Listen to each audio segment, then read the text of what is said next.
Hi friends, എനിക്കിന്ന് കുറച്ച് അയില മീൻ കിട്ടിയിട്ടുണ്ട്. അത് നമുക്കിന്ന് മുളകിട്ട് വെച്ചാലോ? അയില മീൻ ഒരു 3 എണ്ണമാണ് കിട്ടിയത്. സാമാന്യം തെറ്റില്ലാത്തതായിരുന്നു. അത് ഞാൻ കഴുകി വൃത്തിയാക്കി വെച്ചിട്ടുണ്ട്. കുറച്ച് പുളി വെള്ളത്തിയിട്ടിട്ടുണ്ട്. പിന്നെ ഒരു ചെറിയൊരു കഷ്ണം ഇഞ്ചിയും വെളുത്തുള്ളിയുമാണ് അരിഞ്ഞിരിക്കുന്നത്. അത് ചെറുതായി പൊടിയായി അരിഞ്ഞു വെച്ചിട്ടുണ്ട്. നമുക്ക് കറി വയ്ക്കാം. ചട്ടി ചൂടായിട്ടുണ്ട്. ഇതിലേക്ക് ഞാൻ 2 സ്പൂൺ വെളിച്ചെണ്ണയാണ് ഒഴിച്ചു കൊടുക്കുന്നത്.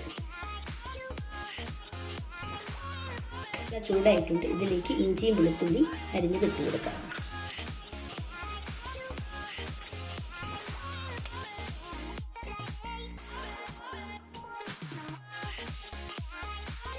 ഇഞ്ചിയും വെളുത്തുള്ളിയും നല്ല മൂത്ത് വന്നിട്ടുണ്ട്. ഇതിലേക്ക് നമുക്ക് പൊടികൾ ചേർത്ത് കൊടുക്കാം. മല്ലിപ്പൊടിയാണ് 2 വലിയ ടീസ്പൂൺ മല്ലിപ്പൊടിയാണ് ചേർത്തത്.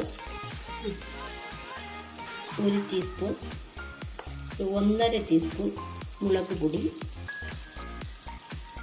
ഒരു അരയേക്കാൾ ശകലവും കൂടി കൂടുതലുണ്ട്. ഒരു മഞ്ഞൾപ്പൊടി. ഇവരുടെ പച്ചച്ചിവ മാറുന്നത് വരെ നമുക്ക് ഈ വെളിച്ചെണ്ണയിൽ ഒന്ന് വറുത്തെടുക്കാം. തീ കുറച്ച് വെച്ചിട്ടാണ് ഇത് ചെയ്യുന്നത്. തീ ഒരിക്കലും കൂട്ടി വെക്കരുത്, എന്നാൽ പൊടി കരിഞ്ഞു പോകും. പൊടികളെല്ലാം മൂത്ത് വന്നിട്ടുണ്ട്. ഇതിലേക്ക് ഞാൻ ഈ ഒരു ഗ്ലാസ്സിന്, ഇച്ചിരി വലിയ ഗ്ലാസ്സാണ്, ഈ ഒരു ഗ്ലാസ്സിന് 1 ഗ്ലാസ് തിളച്ച വെള്ളമാണ് ഒഴിക്കുന്നത്.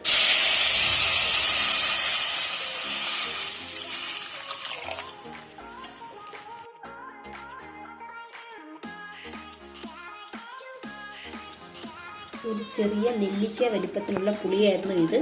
പിഴിഞ്ഞ് ഇതിൻ്റെ നീരാണ് ചേർത്ത് കൊടുക്കുന്നത്. ഇതില്ല എങ്കിൽ കുടംപുളി ഒരു 3 കഷ്ണം ഇട്ട് കൊടുക്കാം.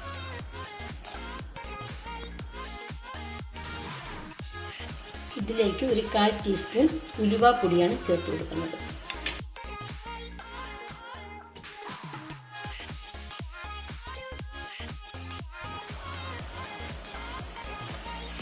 ഇത് നല്ല തിളച്ചിട്ടുണ്ട്. ഇതിലേക്ക് നമുക്ക് കഷ്ണങ്ങൾ ഇട്ട് കൊടുക്കാം.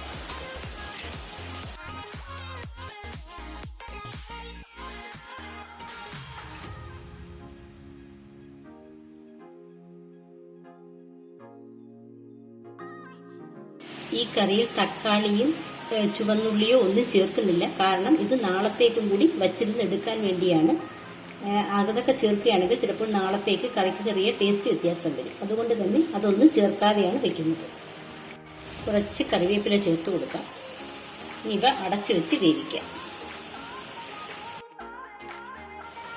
ഞാൻ ഉപ്പ് ചേർക്കാൻ മറന്നുപോയതാണ്. ഉപ്പും കൂടി ഇതിൻ്റെ കൂടെ ചേർത്ത് വേണം അടച്ചു വെച്ച് വേവിക്കുക.